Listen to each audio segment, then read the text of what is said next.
Médicament que le curcuma remplace à merveille. Le curcuma, la nouvelle star des cuisines, nous dévoile toutes ses vertus médicinales. Dorénavant, vous ne vous en passerez plus. Le curcuma est une épice extrêmement riche en bienfaits, dont le composant principal est la curcumine.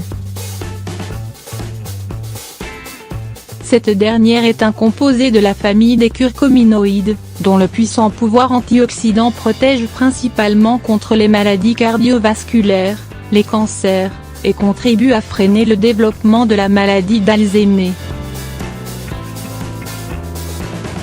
Et ce n'est pas tout, voici 7 médicaments qui pourraient très bien être remplacés par le curcuma. Le monde de la pharmacologie offre une multitude d'anti-inflammatoires de toutes sortes. Ces médicaments peuvent être remplacés par un seul aliment, le curcuma. En effet, cette épice est un anti-inflammatoire étonnamment puissant.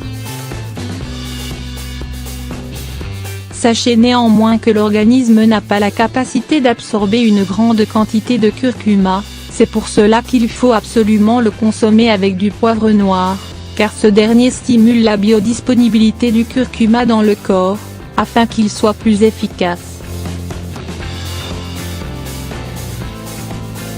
Le curcuma contribue à freiner le développement des tumeurs, en particulier le cancer du cerveau, de la prostate et le cancer du sein. Il soulage aussi les douleurs. Parfait remplaçant de l'aspirine.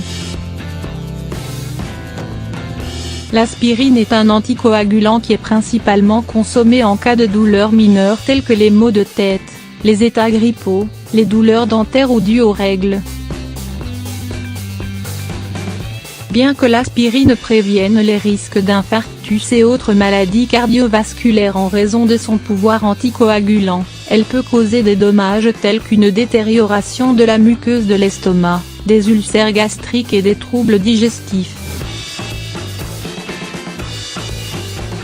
Le curcuma assure autant de bienfaits que l'aspirine en épargnant ses effets secondaires. Comme l'aspirine, il fluidifie le sang et empêche qu'il ne coagule, et par conséquent réduit les risques d'infarctus et d'accidents vasculaires cérébraux. Il agit comme un corticoïde. Le curcuma est un anti-inflammatoire et un antibactérien très puissant. Tout comme les corticoïdes, il apaise les douleurs et les soulage, douleurs articulaires, musculaires et dorsales. Et contrairement aux corticoïdes, il n'a pas d'effets secondaires tels que la régression des défenses immunitaires naturelles ou la fragilisation des os, et ne crée pas de dépendance chez le consommateur.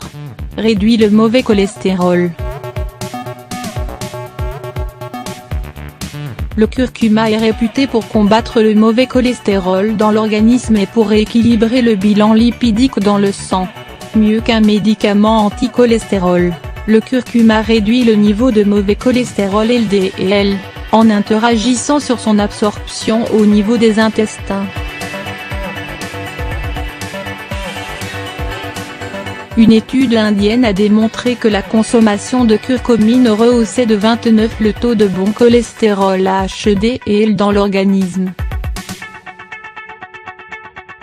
Le curcuma agit favorablement contre le cholestérol. Il combat indirectement bon nombre de maladies relatives à l'hypercholestérolémie. Il est également efficace pour lutter contre Alzheimer, l'insuffisance hépatique, la sclérose en plaques, etc. Aussi, la curcumine empêche que les artères ne durcissent et réduit le risque d'accidents vasculaires cérébraux. Des études prouvent que le curcuma prévient le diabète en améliorant la sensibilité à l'insuline des muscles et du foie. Il combat cette maladie également en réduisant la production de glucose hépatique, en régulant celle du glycogène dans le foie, en stimulant la production de l'insuline, en stimulant les fonctions pancréatiques et en éliminant l'inflammation causée par l'hyperglycémie. La dépression est une vraie pathologie qui se soigne avec des médicaments et des séances chez un psychologue. Le curcuma pourrait avoir autant d'effets que les antidépresseurs. Il serait en effet plus efficace que le Prozac.